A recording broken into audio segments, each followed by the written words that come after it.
এই বন্ধু নমস্কার। এই যে দেখুন আবার আজকে একটা পোয়া পিঠার রেসিপি নিয়ে এসেছি। এই রেসিপিটা আমার নাতনিদের আবদার। হ্যাঁ, তিনটা নাতনি ভীষণ আবদার আমার কাছে। এই যে পোয়া পিঠা করছি দেখুন, 400 গ্রাম ময়দা নিয়েছি, 400 গ্রাম সুজি নিয়েছি, 400 গ্রাম চিনি নিয়েছি এবং জল দিয়ে আমি এটাকে ভালো মতো ম্যারিনেট করছি। এই দেখুন ভালো করে মেখে নিচ্ছি, সুন্দর করে হাত দিয়েই মাখছি আমি। এই যে নারকেলগুলো কুড়োনে দিয়ে দিলাম, নারকেল অল্প কুড়িয়ে দিলাম, জিনিসটা ভালো লাগবে। এই যে দেখুন সুন্দর সুন্দর করে ভালো মতো মেখে নিচ্ছি, বেশ সুন্দর চিন্নি প্রসাদের মতো লাগছে। আমার তো চিনি ভীষণ প্রিয়, ভীষণ প্রিয়, কিন্তু সুগার আছে আমার প্রচণ্ড।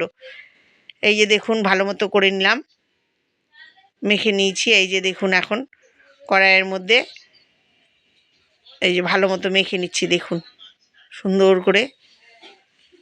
এই দেখুন ভালো মতো, বেশ সুন্দর, পাতলাও হবে না বেশ গাঢ়ও হবে না। এই যে কড়াইয়ের মধ্যে রিফাইন তেল দিয়ে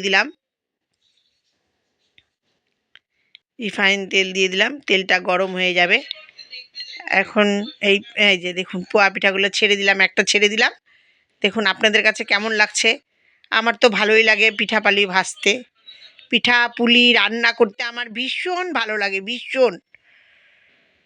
এই দেখুন পিঠাগুলো করছি, আমার নাতনিরা খাবে, আমার সেই আনন্দ লাগে। আমার তিনটে নাতনি, একটা তো 2 বছর, ওটাও বলে পিঠে পিঠে পিঠে। এই দেখুন পিঠাগুলো করছি বেশ লুচির মতো। দোল পূর্ণিমার মধ্যে পিঠে করে সবাই বাচ্চা কাচ্চাকে খাওয়াতে ভালোই লাগে।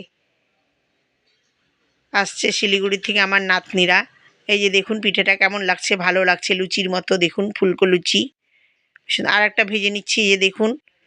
আপনারাও ভাজবেন, আমার ভাজাটা কেমন লাগলো, আমার পুয়োটা আপনারা কমেন্ট করে জানাবেন, আমি তাহলে খুবই খুশি হব।